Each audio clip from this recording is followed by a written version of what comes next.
بسم اللہ الرحمن الرحیم۔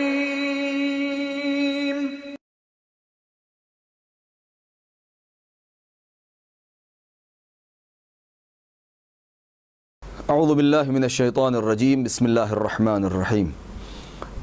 الحمد للہ رب العالمین،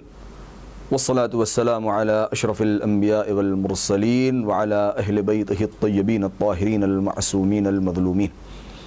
ولعنۃ اللہ علی اعدائہم اجمعین من الآن الی یوم الدین، اما بعد۔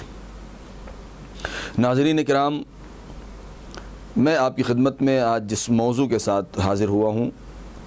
وہ ہے پیغامات امام رضا علیہ السلام۔ اس سے پہلے جو میں آپ کی خدمت بابرکت میں بارہا حاضر رہا ہوں، اسی عنوان سے اس کا ذیلی عنوان یہ ہے کہ امام رضا علیہ السلام نے بالخصوص اپنے چاہنے والوں کو جس بات کی طرف دعوت دی ہے اور بہت زیادہ تاکید کی ہے وہ ہے اپنی زندگی میں نظم قائم کرنا، ڈسپلن۔ یعنی تم اپنی زندگی کو منظم بناؤ، اور اس بات کے اوپر خود قرآن نے بھی تاکید کی ہے، پیغمبر اکرم نے بھی بہت زیادہ تاکید کی ہے اور زور ڈالا ہے اس بات کے اوپر کہ ہماری اپنی امت کے سلسلے میں کہ ہماری امت اس بات کی پابند ہو کہ وہ اپنی زندگی میں نظم و ضبط قائم کریں اور اپنی زندگی کو منظم بنائیں، کیونکہ انسانی حیات کا مطالعہ اگر کیا جائے تو وہ قومیں اور وہ افراد، یہاں تک کہ وہ خاص طور سے ایک فرد کی زندگی بھی اگر جائزہ لیا جائے تو جس کی زندگی میں نظم نہیں ہوتا ہے، ڈسپلن نہیں ہوتی ہے، انضباط نہیں ہوتا ہے، وہ کسی بھی منزل تک نہیں پہنچ سکتا ہے۔ خود ایک مسافر اپنے گھر سے نکلے کہیں سفر پر جانے کے لیے، لیکن اگر اس نے وہ برنامہ ریزی نہیں کی ہے، اس نے وہ اصول نہیں بنائے ہیں اپنی زندگی میں ہمیں کہاں جانا ہے، کہاں سے کہاں جانا ہے اور ہمیں کہاں تک پہنچنا ہے، تو انسان منزل تک نہیں پہنچ پاتا ہے، راہ سے بے راہ ہو جاتا ہے، بھٹک جاتا ہے۔ لہذا ہم معصومین علیہم السلام نے پوری تاکید کی ہے اور زور دیا ہے کہ ہمارے چاہنے والے اپنی زندگی میں نظم قائم کریں۔ کیوں؟ اس لیے کہ بالخصوص تشیع، عالم اسلام پورا اس میں گرفتار ہے۔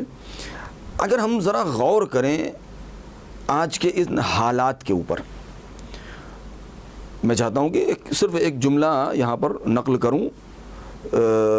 اپنے نوجوانوں کے اذہان کو متوجہ کرنے کے لیے، کہ آج پورا عالم اسلام، چاہے وہ مڈل ایسٹ ہو یا خود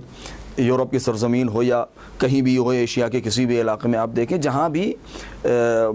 مسلمانوں کی جو حالت ہے، آج اسلامی ممالک کی جو حالت ہے کہ کتنے ممالک ایسے ہیں جن کی سرحدیں ایک دوسرے سے مل رہی ہیں، لیکن وہ انہی سرحدوں کے اوپر ایک دوسرے سے برسر پیکار ہیں اور جنگ میں مبتلا ہیں، جبکہ سب کا کلمہ ایک ہے، کلمہ توحید، سب رسول کو ماننے والے ہیں، سب خانہ کعبہ کی طرف رخ کر کے نماز پڑھنے والے ہیں، سب جو ہیں وہ ماہ مبارک میں روزہ بھی رکھتے ہیں، سب اپنے کو مسلمان بھی کہتے ہیں، لیکن ایک دوسرے کے خون کے پیاسے بھی ہیں، اور ایک ہنگامہ ہے جو پوری کائنات میں اس وقت برپا ہے۔ اس کا اصل سبب یہ ہے کہ ان کے اندر نظم نہیں ہے، یعنی ایک دوسرے کی خبرگیری نہیں ہے، زندگی میں نظم نہیں ہے، ان کے سیاست میں نظم نہیں ہے۔ لہذا امام رضا علیہ السلام نے یہ تاکید کی ہے یہاں پر کہ تم اپنی زندگی میں نظم قائم کرو، اور نظم قائم کرنے کے لیے، منظم بنانے کے لیے آپ نے بڑے ہی اچھے انداز میں مختصر گفتگو میں ایک اپنی حدیث میں آپ نے ایک برنامہ دیا ہے، ایک رول اور ایک قانون دیا ہے کہ جس کو ہم فالو کریں، اور وہ کیا ہے؟ امام فرماتے ہیں اجتہدوا ان یکون زمانکم 4 ساعات۔ دیکھیے، یعنی یہ جو ہے، ہم ہر فرد اپنی زندگی میں اگر اس کو اپنا لے تو اس کی زندگی کتنی حسین اور جمیل اور خوبصورت ہو جائے گی، اور عیش و آرام میں انسان زندگی بسر کرے گا، ہر طریقے کے ٹینشن اور ہر طریقے کے خطرات سے انسان دور ہو سکتا ہے، اس کی فکر کہیں پریشان نہیں رہے گی۔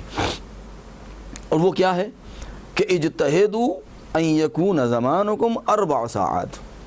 کہ تم کوشش کرو کہ اپنی زندگی کو، اپنے روزمرہ کو، بلکہ ہر دن کو 4 حصوں میں تقسیم کر دو۔ دیکھیں نظم کا طریقہ کتنا اچھا بتایا، 4 حصوں میں تقسیم کر دو. ساعۃ منہ لمناجات اللہ، ایک اس میں سے حصہ تم معین کر دو کہ جس میں تم بارگاہ پروردگار میں راز و نیاز کر سکو، مناجات کر سکو. جو تم نے کیا ہے دیکھو کہ اگر تم نے واقعاً گناہ تم سے سرزد ہو گیا ہے تو بارگاہ پروردگار میں توبہ و استغفار کرو، میرے مالک مجھ سے یہ غلطی سرزد ہو گئی ہے، لہذا میں تیری بارگاہ میں توبہ کرتا ہوں، اس کی معافی مانگتا ہوں، اور خدا رحیم و کریم ہے. لہذا راز و نیاز کرو اپنے دل کی بات پروردگار سے،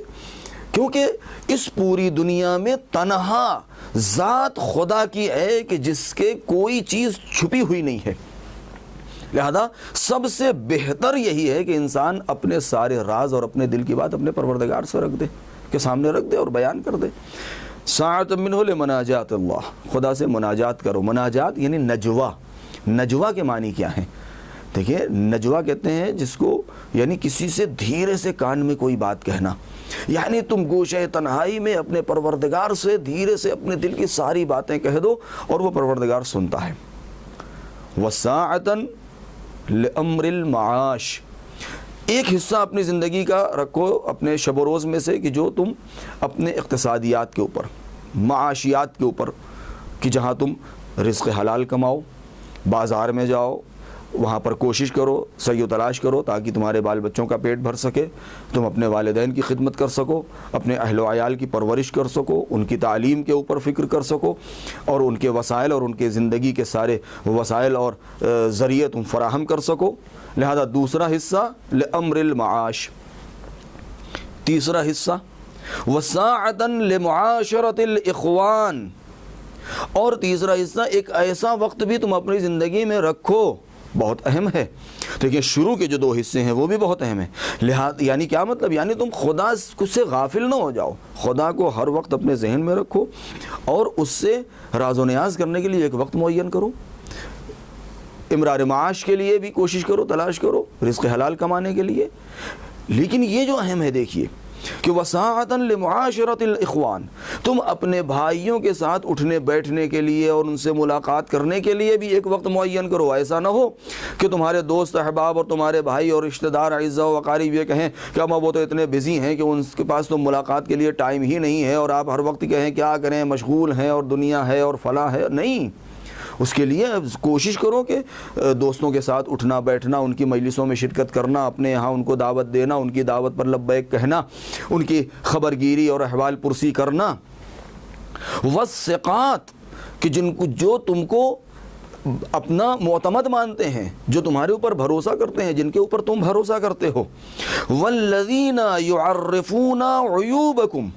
اور وہ افراد کہ جو تمہارے عیب تم سے بتاتے ہیں. یہ سب سے سخت مرحلہ ہے، کیونکہ ہمارا مزاج یہ ہے کہ جہاں کہیں ہم نے دیکھا کہ کسی نے ہم کو متوجہ کر دیا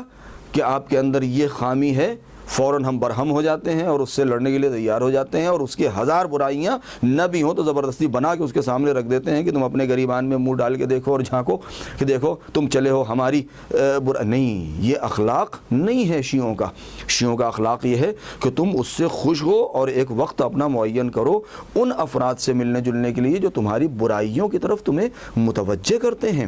اخلاق حسینی، اخلاق رضوی، اخلاق علوی، اخلاق جعفری یہ ہے کہ اگر کوئی تمہاری خامی کی طرف تمہیں متوجہ کرتا ہے تو اس کا شکریہ ادا کرو. وَيُخْلِصُونَ لَكُمْ فِي الْبَاطِنِ، تمہاری برائیاں تم سے بیان کر رہا ہے لیکن در حقیقت وہ تمہارا مخلص ہے، اپنے دل میں تمہاری محبت رکھے ہوئے ہے. یہ 3 وقت ہو گئے، اوقات ہو گئے کہ جو معین کرنا ہے. چوتھا کیا ہے؟ وَسَاعَةً تَخْلُونَ فِيهَا لِلَذَّاتِكُمْ لِلَذَّاتِكُمْ فِي غَيْرِ مُحَرَّمٍ. اور چوتھا حصہ وہ ہے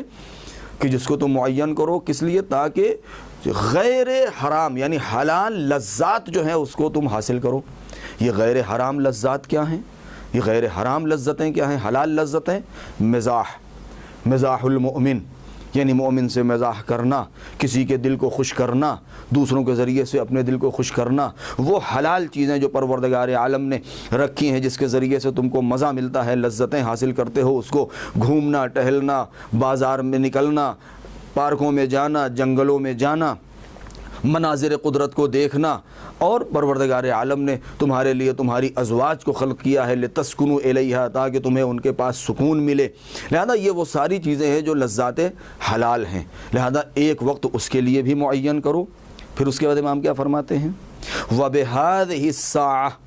یہ چوتھی جو ساعت ہے، یعنی چوتھا جو وقت ہے حلال لذتوں کو حاصل کرنے کے لیے، یہ اتنا اہم ہے کہ وَبِهَذِهِ السَّاعَةِ تَقْدِرُونَ عَلَى 3 ساعات، کہ اگر تم نے اس کو حاصل کر لیا تو گزشتہ جو 3 حصے تم نے اور رکھے ہیں ان تک بھی تم پہنچ جاؤ گے۔ یہاں پر جو خاص نکتہ ہے وہ یہ کہ اگر ہم اس حدیث کے اوپر غور کریں تو ہماری زندگی اتنی منظم ہو سکتی ہے، لیکن بعض باریکیاں ایسی بھی ہیں کہ جن کی طرف ہمیں توجہ کرنے کی ضرورت ہے۔ مثلا کسی نے آ کے ہم سے ہماری کوئی خامی بیان کر دی، خود ہم بھی اگر کسی اپنے برادر مومن، اپنے بھائی، اپنے عزیز اقارب میں سے کسی کو اگر ہم دیکھیں کہ اس کے اندر کوئی برائی پائی جاتی ہے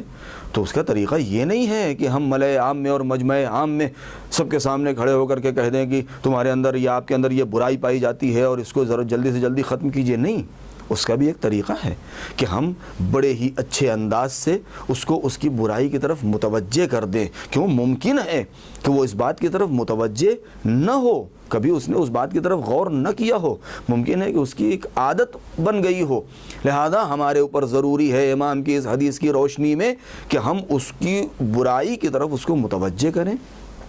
تاکہ وہ اپنی زندگی کو سنوار سکے۔ لہذا امام رضا علیہ السلام کی یہ حدیث کہ جو ہم اگر اپنی زندگی میں اس کو اتار لیں اور اپنی زندگی کو ہم 4 حصوں پر تقسیم کر لیں، زندگی کا مطلب یعنی ہر شب و روز، تو اس کو محاسبہ نفس بھی کہا جا سکتا ہے۔ ہم اس منزل تک پہنچ سکتے ہیں کہ ہم پروردگار عالم کی بارگاہ میں بھی حاضر ہو سکتے ہیں اور پورے خلوص اور ادب کے ساتھ اس کی بارگاہ میں مناجات کریں۔ جب ہم اس کی بارگاہ میں مناجات کریں گے، راز و نیاز کریں گے، اس سے ہم درخواست کریں گے، دعائیں کریں گے، تو وہ ہماری زندگی میں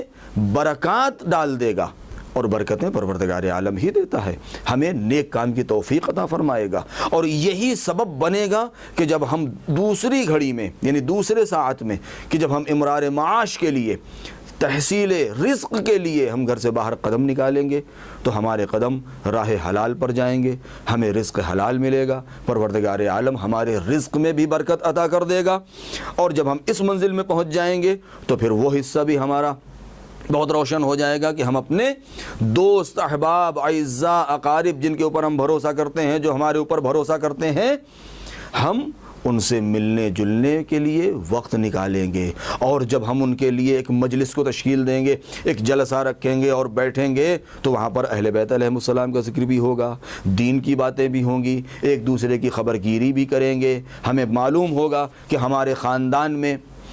ہمارے پاس آس پڑوس میں کوئی انسان پریشان حال تو نہیں ہے، کوئی مومن بیمار تو نہیں ہے، اگر بیمار ہے تو اس کی عیادت کے لیے جائیں گے، اگر کوئی پریشان حال ہے اور پروردگار نے ہم کو اتنا نوازا ہے، اتنا دیا ہے، تو ہم اس کی مدد بھی کریں گے۔ لہذا اگر ہم یہ سارے کام کرتے رہیں تو ہماری زندگی ایک منظم حیات میں بدل جائے گی، اور جب یہ زندگی منظم ہو جائے گی تو ہم انسان کہنے کے قابل ہو جائیں گے۔ لہذا آئیے بارگاہ پروردگار میں ہم دعا کرتے ہیں کہ پروردگار عالم ہمیں امام رضا علیہ السلام کا حقیقی شیعہ قرار دے، اور ان کی اس حدیث اور ان کے قول کے مطابق اور ان کی روش حیات کے مطابق اپنی حیات کو منظم کرنے کی توفیق مرحمت فرمائے۔ جب ہم اپنی زندگی کو منظم کر لیں گے تو ہمارے اندر اتنی صلاحیت ہو جائے گی کہ ہم اپنے خاندان کو منظم کر سکیں، اور جب ہمارے اندر اتنی صلاحیت ہو جائے کہ خاندان کو منظم کر سکیں